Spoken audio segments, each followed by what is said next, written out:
And I'm very proud that we have rallied the world against Russia's barbaric use of chemical weapons, with an unprecedented 28 countries joining together to expel 153 spies in protest at what happened in Salisbury. We have rejuvenated the Commonwealth with a superb summit that saw Zimbabwe back on the path to membership and Angola now wanting to join. And as I leave, we are leading global campaigns against illegal wildlife trade and in favour of 12 years of quality education for every girl. And we have the flag, the Union flag, going up in 9 new missions in the Pacific, the Caribbean and Africa, and more to come, so that we have overtaken France to boast the biggest diplomatic network of any European country. None of this, Mr. Speaker, would have been possible without the support of my right honourable friend, the Prime Minister. Everyone who has worked with her will recognise her courage and her resilience. And it was my privilege to collaborate with her in promoting Global Britain, a vision for this country that she set out with great clarity at Lancaster House on January 17th last year. A country eager, as she said, not just to do a bold, ambitious and comprehensive free trade agreement with the EU, out of the customs union, out of the single market, but also to do new free trade deals around the world. I thought it was the right vision then. I think so today.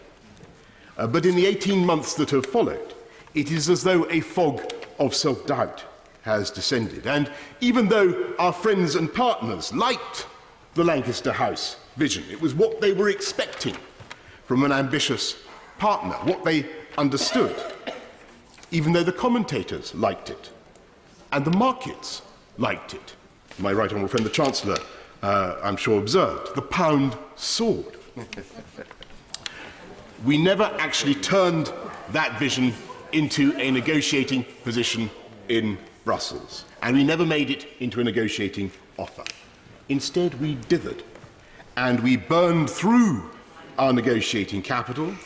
We agreed to hand over a £40 billion exit fee with no discussion of our future economic relationship.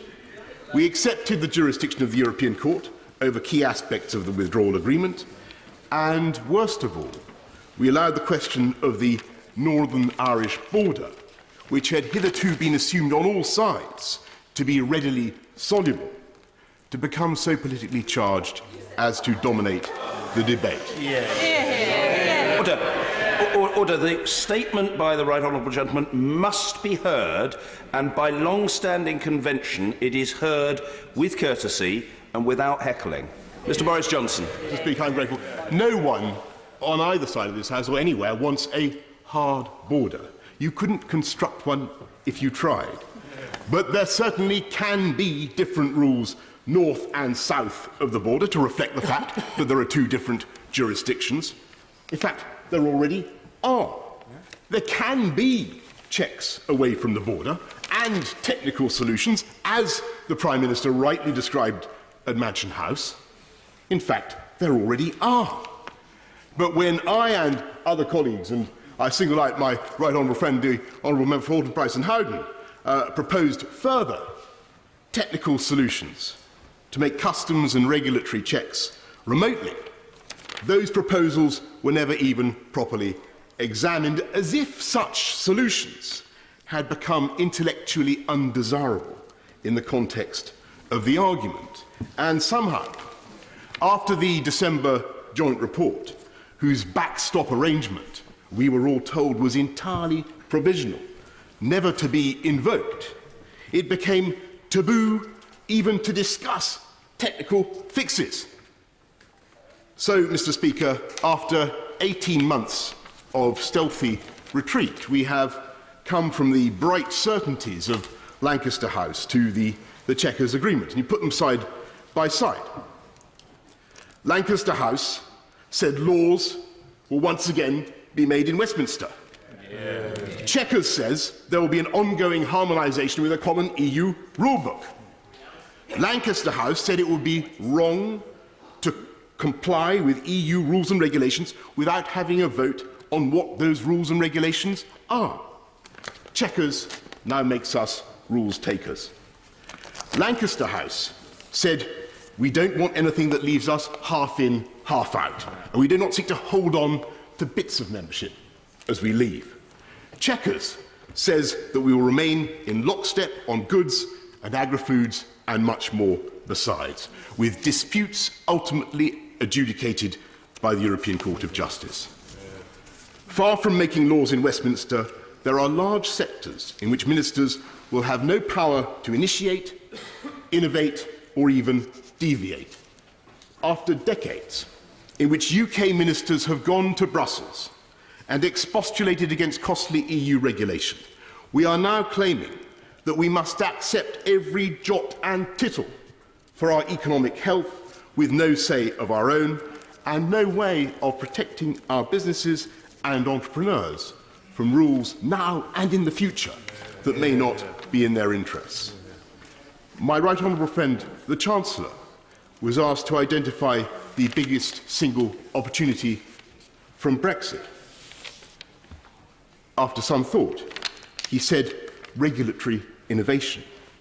Well, there may be some regulatory innovation post-Brexit, but it won't be, alas, coming from the UK, and certainly not in those areas. We are volunteering for economic vassalage, not just in goods and agri-foods, but we will be forced to match EU arrangements on the environment and social affairs and much else besides. And of course, we all want high standards, but it is hard to see, I say to my honourable friends, it is hard to see how the Conservative government of the 1980s could have done its vital supply-side reforms with those freedoms taken away.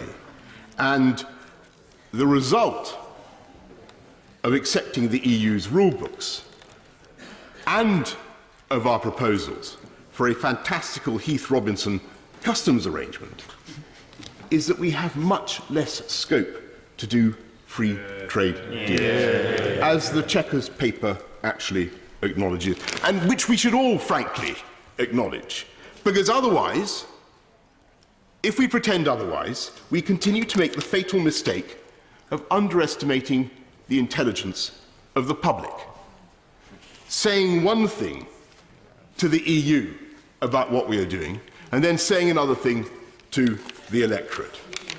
And given that in important ways, this is Bino or Brino or Brexit in name only, I'm of course unable to accept it, as I said, or to support it, as I said in the Cabinet session at Chequers. And I'm happy now to speak out against it and be able to do so.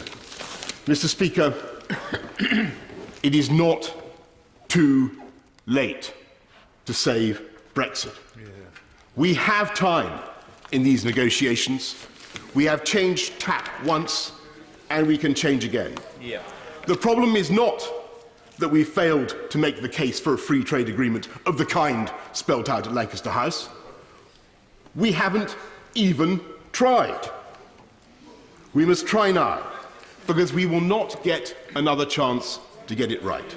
And it is absolute nonsense to imagine, as I fear some of my colleagues do, that we can somehow afford to make a botched treaty now and then break and reset the bone later on.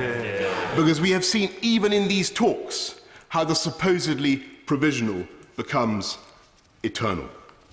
We have the time, and I believe the Prime Minister has the support of Parliament. Remember the enthusiasm for Lancaster House and for Mansion House. And it was clear last night, that there is no majority in this House for a return to the customs union. With goodwill and common sense, we can address the concerns about the Northern Irish border and all other borders. We have fully 2.5 years to make the technical preparations, along with preparations for a world trade outcome. Those preparations which we should now accelerate. We should not and need not be stampeded by anyone. But let us, again, aim explicitly for that glorious vision of Lancaster House, a strong, independent, self-governing Britain that is genuinely open to the world, not the miserable, permanent limbo of Chequers, not the democratic disaster of ongoing harmonisation with no way out and no say for the UK. We need to take one decision now before all others, and that is to believe in this country and in what it can do. Because I can tell you, Mr. Speaker, that the UK's admirers, and there are millions, if not billions, across the world, are fully expecting us to do what we said and to take back control and to be able to set new standards for technologies in which we excel, to behave not as rules takers, but as great independent actors on the world stage, and to do free trade deals, proper free trade deals for the benefit and the prosperity of the British people. That was the vision of Brexit that we fought for. That was the vision that the Prime Minister rightly described last year.